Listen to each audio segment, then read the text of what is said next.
Premier প্রোতে MKV file support করে না। Like আমি যদি এটা একটা এমকেবি ফাইল, এই ফরম্যাট এটা রেকর্ড করছে হয়েছে, এখন আমি যদি এটাকে এখানে ড্রপ করি, তাহলে এটা বলতেছে এই ফাইলটা সাপোর্ট করতেছে না। তো এই ফাইলটা সাপোর্ট করার জন্য কি করতে হবে? রেকর্ড যখন হয়ে গেছে তখন ভিডিও এডিট তো করতেই হবে, তাই না? এটার জন্য আমরা যে কাজটা করতে পারি, আমরা এই ফাইলের ফরম্যাটটাকে চেঞ্জ করে দিতে পারি।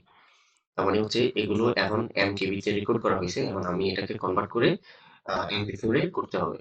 এক্ষেত্রে আমরা একটা জিনিস ভাবতে পারি যে হয়তো বা তাইলে আমাদের যে রেজুলেশন আছে সেই রেজুলেশনটা নষ্ট হয়ে যাবে। আসলে না, রেজুলেশন নষ্ট হবে না, আমরা এটা ফরম্যাটটাকে চেঞ্জ করে দিব এটা সফটওয়্যারের মাধ্যমে। নয়তো বা আরেকটা কাজ করতে পারেন, সেই কাজটা অনেক ক্ষেত্রে কাজ করে, অনেক ক্ষেত্রে কাজ করে না। লাইক আপনাকে যেটা করতে হবে, আপনার কম্পিউটারের এই অপশনে যাবেন, অপশনে গিয়ে ভিউতে ক্লিক করবেন।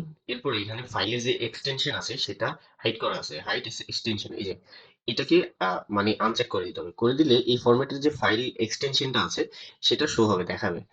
আপনি এখন দেখবেন, এটাকে আমি যদি ফ্রেশ করি, তাহলে দেখতে পাচ্ছেন এটার যে এক্সটেনশন আছে সেটা দেখাচ্ছে কি। এখন আমি এখান থেকে ম্যানুয়ালি এটা ফাইলের এক্সটেনশনটা চেঞ্জ করে দিতে পারি, লাইক MP4। এখন যেটা হবে, এ বলতেছে এই ফাইলটা মানে আমি এক্সটেনশন চেঞ্জ করবো কিনা। আমি করে দিলাম, এখন এই ফাইলটা এমপি4 এ কনভার্ট হয়ে গেছে।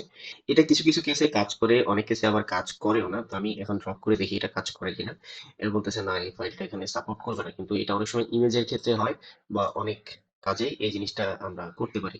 কিন্তু এটা যখন এভাবে হচ্ছে না, তাহলে আমরা যেটা করব, আমরা একটা সফটওয়্যার ডাউনলোড করব। সফটওয়্যারটার নাম হচ্ছে হ্যান্ডব্রেক।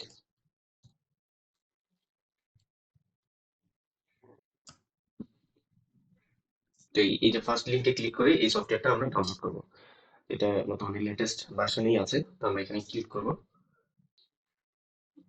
তো ফাইল ডাউনলোড হচ্ছে।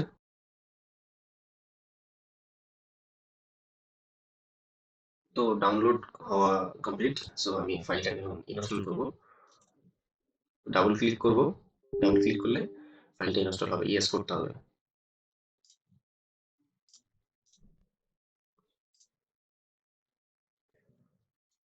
জাস্ট নেক্সট নেক্সট করে যাবেন, এখান থেকে ফাইলের লোকেশন যেটা আছে সেটাই থাক। আমরা জাস্ট এটাকে, ওকে। এখন যদি আমি এইটাকে ওপেন করি, তাহলে এটা ওপেন হবে। আমি ক্লিক করলাম। তো দেখতে পাচ্ছেন সফটওয়্যারটি ওপেন হয়ে গেছে। এখন আমি এখান থেকেও ফাইল আনতে পারি, অথবা এখানে ফাইলটাকে ড্র্যাগ ড্রপ করতে পারি। তো আমি ফাইলটাকে এখানে নিয়ে আসি, ভিডিওতে গিয়ে এই ফাইলটা নিয়ে আসবো, এখান থেকে এনে আমি এখানে ছেড়ে দেবো।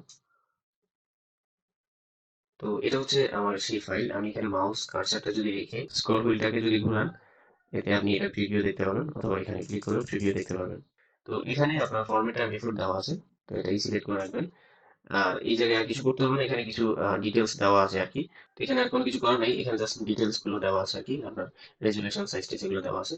তো আমরা এখান থেকে, এখানে ডাইমেনশন কিছু নাই, এখানে কোনো কাজ করবো না। এই জায়গায় ভিডিওতে আসলে একটা অপশন পাবেন, এটা হচ্ছে আপনি চাইলে কিন্তু কোয়ালিটিটাকে ইনক্রিজ এবং ডিক্রিজ করতে পারবেন।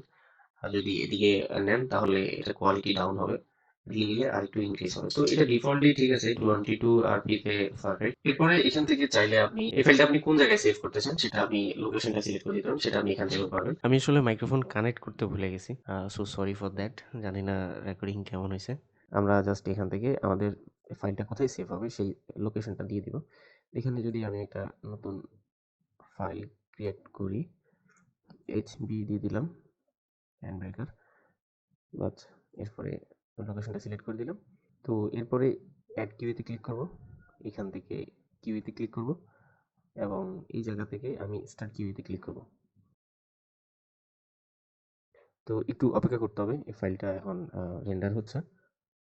এরপরে দেখবো ফাইল সাইজটাও কম হয়ে যাবে, এবং এটার ফরম্যাটটাও চেঞ্জ হয়ে যাবে, তবে কোনো রেজুলেশনে কোনো এফেক্ট পড়বে না। সো রেন্ডারিং কমপ্লিট হয়ে গেছে। তো আমি এই ফাইলটা এটা কেটে দিতে পারি, এটা আমার দরকার নেই আর।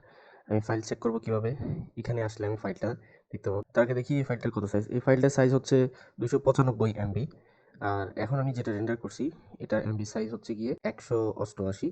তো অনেক কমছে। আর সেকেন্ড হচ্ছে এটার ফরম্যাটটা হয়েছে এখন MP4। এখন এই ফাইলটাকে আমি প্রিমিয়ার প্রোতে যদি আনি, তাহলে এটা এই ফাইলটা ইম্পোর্ট হয়ে যাবে। তো আমি চাইলে এখন এখানে এডিটিং করতে পারি, কিন্তু প্রথমে কিন্তু পারতেছিলাম না, কারণ আমি এই ফাইলটা যেমনটা আনতে পারবো, এই ফাইলটা কিন্তু এখানে আসবে না, কিন্তু এই ফাইলটা আসছে। আপনারা যারা ফটোশপ নিয়ে কাজ করেন তাদের জন্য একটা টিপস।